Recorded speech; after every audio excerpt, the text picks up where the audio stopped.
Many years ago, I was asked a very interesting question. Somebody asked me a question, they raised their hand in a seminar and said, Tony, can you change people that don't want to change? Of course you can change people who don't want to change. All you need is the right kind of. If you have enough leverage where change becomes an absolute. Now for some people, leverage is not even the threat of their own life.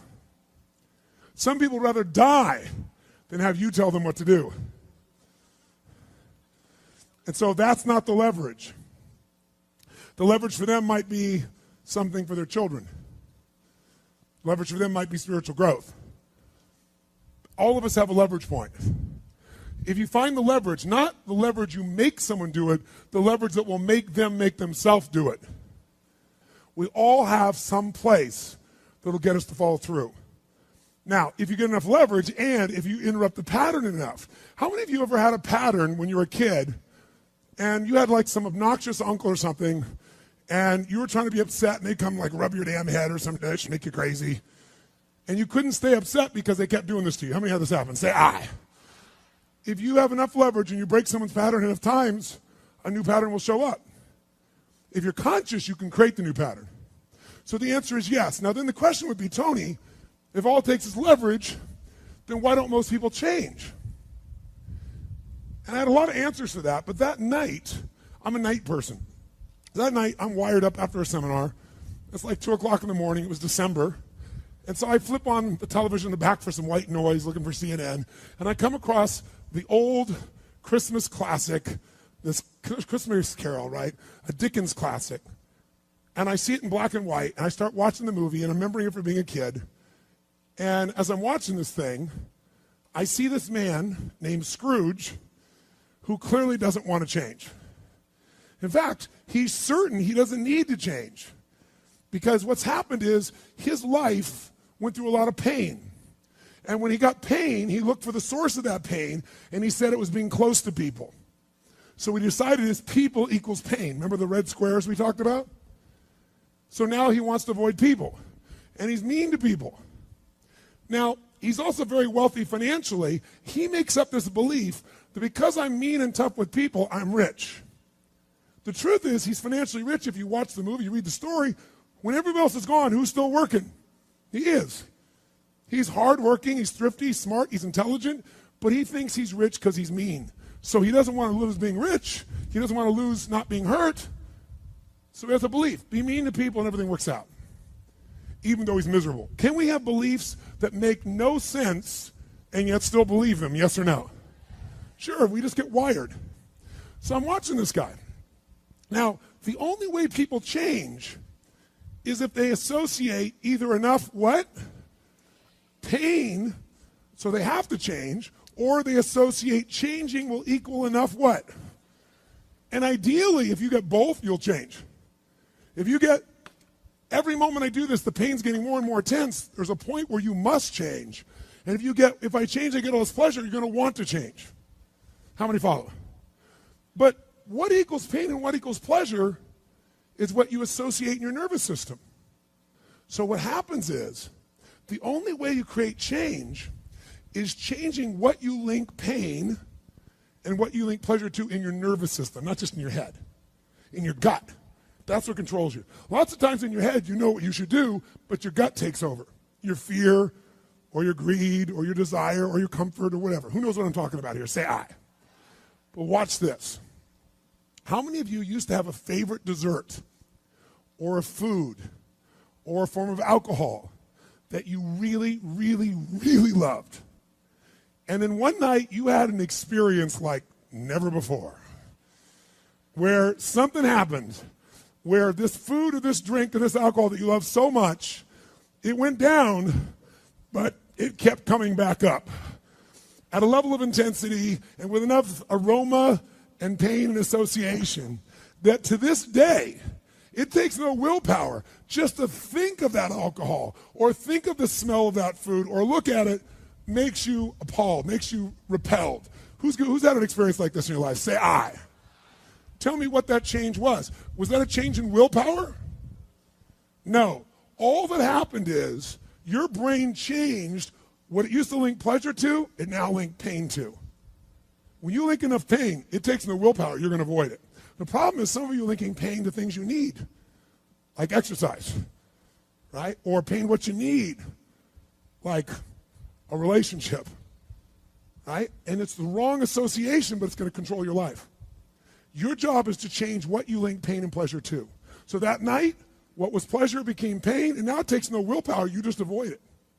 So we call that changing what you associate to things in your nervous system, or for short, a neuroassociative change. In other words, changing in your nervous system, what you associate pain and pleasure to. So, by the way, in this Christmas Carol story, does this man Scrooge change his life? Yes or no? He didn't want to change. Does he change his life a little or completely? And by the way, how fast? An heartbeat in one evening. How does it happen? 3 neuroassociative conditioning specialists show up at his house. Right? 3 ghosts show up, and what do? They get him to link a massive, unbearable amount of what? To all the things he did in the past around people. Then they go to everything he has in the present, pain, and everything in the future, pain, till there's so much, there was nowhere to escape. Here's the other reason why people don't change. Because right now, my relationship's in pain. But it was good in the past. So you escape having to change by remembering a good time. Or I might be coughing and having these problems with cigarettes right now, but you know what? George Burns lived to be 102. He smoked cigars, by the way, and he's 1 out of 10 billion people that pulled that off. But let's not confuse ourselves with ratios. So you make up what the future is. If your present is painful, you can escape to the past and get out of the pressure to change. How many follow this? Say I. Or you can escape to a future because no one knows what it is for sure and you can make it up. But if your brain links it's been painful in the what? Past, and it's even worse it'll change like that. Who here has ever stayed in a relationship that you knew was not right for you? It wasn't right for you, it wasn't right for them. Who has ever stayed in a relationship way too long? Who's done this before? Raise your hand. Say I. It wasn't good for you, it wasn't good for them, yet you stayed. Why? Why? Because even though it's painful in the present, what'd you do? You said, it'll get better over there in the future. Who finally changed? Who here finally changed that? Say I. How'd you do it? Your brain went, it's painful now, it was painful in the past, it's going to be worse in the future, that's it. That's what I call a Dickens pattern. When you lock in pain in all those places, there's no place to escape, so you change. It's like if you put a wall here, and a wall here, and we close them in on you, amazingly, you'll move forward. That's what we're talking about. Giving yourself leverage on yourself that way, not having someone else do it to you, you do it to yourself. That's when you got the power again. How many get it? Say I. This could be the greatest time you ever live if you control what you focus on, if you find a more empowering meaning, and if you decide to model the actions of those who succeeded before you. It can be the best financial time, the best emotional time, the best spiritual time of your life, but you better take control of your state. And if you think you're going to do it just by today, you're wrong. You're going to need to get yourself some rituals. Right now, every one of you in this room is controlled by your rituals. I don't just mean this one. I mean every morning you get up. I know your body. I can look at your body right now, and I can guess your rituals. Some of you, your rituals to work out 5 times a week, I can see it clearly. 4 to 6 times a week, it's obvious. Because you couldn't look like that if you didn't do that. Some form of workout. I don't care if it's walking, lifting, whatever. Some of you, it's obvious that lifting weights is part of it. You can see by that man's muscles. I know what his rituals are. Because your life comes from your rituals. If you don't develop the ritual, you're kidding yourself. How many agree with me on this? Raise your hand, say I. And there are rituals that put you in state, and there are rituals that take you out of state. You have rituals in your relationship, you have rituals with your body, you have rituals around your finances, and the rituals that worked in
they're waiting on me. Haters think they gaining on me. Sitting in purple rain and folding origami. Oracles surround me. Each one more astounding. Still handle my biz. Just got a channel climbing to the level. The damage I really can make is a trip. Doing figure eights.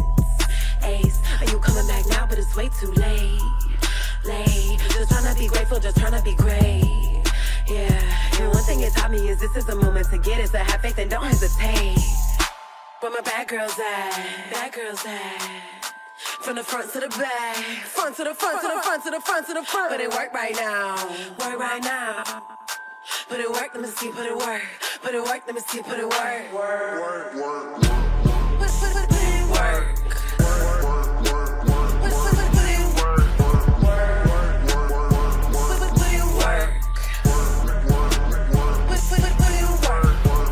Never land, never let my feet touch the floor. I just flow in my zone, you can't touch us though. Keep it moving, UFO, I just got to go. I can't touch the floor. Take that, break that with a bit. The reaping time of fall in the markets and in business and in real estate, those rituals won't work now. If you do the right thing at the wrong time, you get pain. I'll say that again. If you do the right, you go, but Tony, I'm doing the right thing, but I'm not being rewarded. If you do the right thing at the wrong time, you don't get rewarded, you get pain.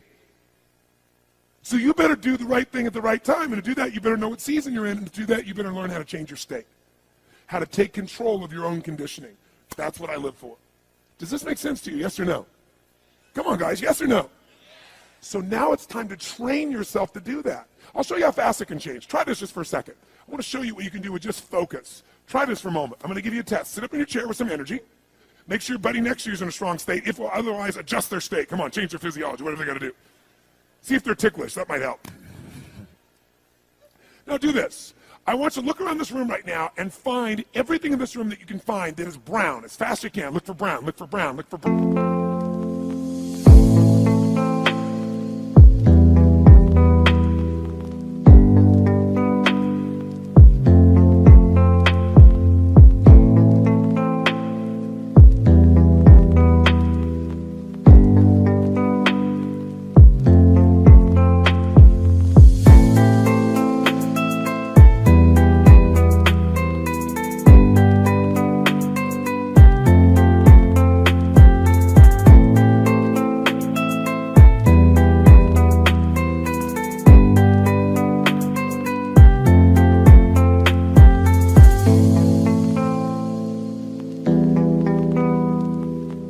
Look for brown.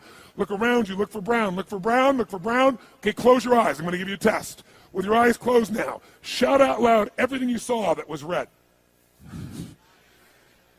If you see a lot more brown right now than red, say yes. Open your eyes. Look for red now. I want you to really look for red. Look for red. Look for red. Look for red. Anything you can find that's red, look for red. All around you, look for red. Raise your hand if you found more red this time and say I. Why did you find more red this time? Because seek and you shall. That's right. Whatever you focus on, you're going to find it. In fact, let me tell you something. You'll even find it when it's not there. How many saw burgundy, called it red, just so you could have more things you counted? Raise your hand. Say I. Come on. See, whatever you're looking for, you're going to find. So if you want to change your life, my friends, you've got to change your physiology and you've got to change your focus. By the way, how fast can you change that stuff? How fast, my friends? How fast? How fast? Come on. In a heartbeat, once you rechange your conditioning. That's all you got to do. And you can do it fast. You can do it with a question or two. Try this right now. Answer this question in your mind and be honest. What in your life today, if you wanted to be, could you feel proud about right now? If you wanted to feel proud, if you didn't feel like, I shouldn't be proud, if you wanted to feel proud, what could you be proud of in your life today? Your children, your health, your body. Is there a problem you faced? Instead of running from it, you finally stepped up and handled it? What could you feel proud of in your life today if you wanted to feel proud? How many can think of something? And when you think about this thing you're proud of, what about that makes you feel proud? What do you focus on that makes you feel proud? How do you breathe when you really start to feel proud? What's the kind of look on your face that starts to happen when you let yourself feel proud? Yeah. How's that feel?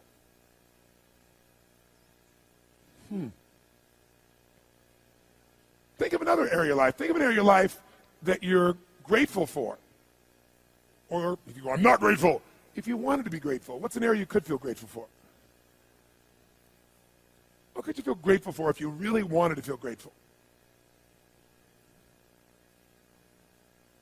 How many can think of something you could feel grateful for? Let me see your hands. And what about that are you grateful for? What do you focus on that makes you feel grateful? How does it feel when you're really, truly feeling filled with gratitude?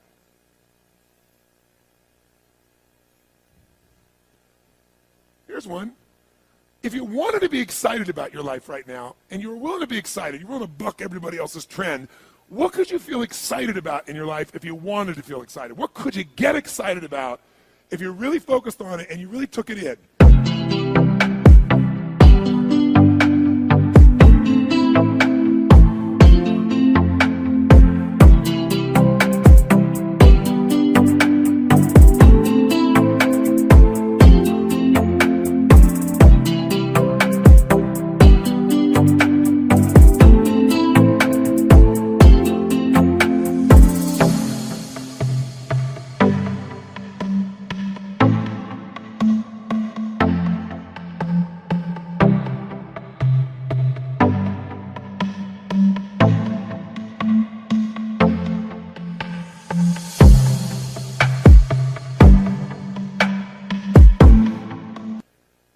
You weren't in a negative place. What could you get excited about if you wanted to be excited in your life? What could you get excited about? How many of you can think of something you feel excited about right now? Raise your hand. Let me see your hand. Say I. When you're really excited about it, what about that excites you? Or when you're really excited, how do you feel? How do you speak? What's your life like? By the way, when you're excited, does it tend to touch other people, yes or no? Absolutely. By the way, do people have a tendency, by the way, who feels different right now than just even a couple moments ago? Raise your hand and say, I. Why? Because focus is controlled by questions. If you ask a different question continuously, not once, continuously, you will get a different answer. If you ask a lousy question, you get a lousy answer and a lousy state. Somebody says, why does this always happen to me? It doesn't always happen to you, but the brain's like a computer. Ask it a question, it'll have to come up with an answer because you deserve it, you idiot. Someone will say, how come I can never lose weight? You can lose weight, but if you keep saying, how come I can never lose weight, the brain's got to come with an answer. It goes, you're a pig. Lousy questions create what? Lousy answers. Ask a better question, get a better answer. Now here's what I want you to get. I want you to get that you can change your state. How fast, guys? How fast? How fast? And if you get the habit of doing it, you'll have a different life.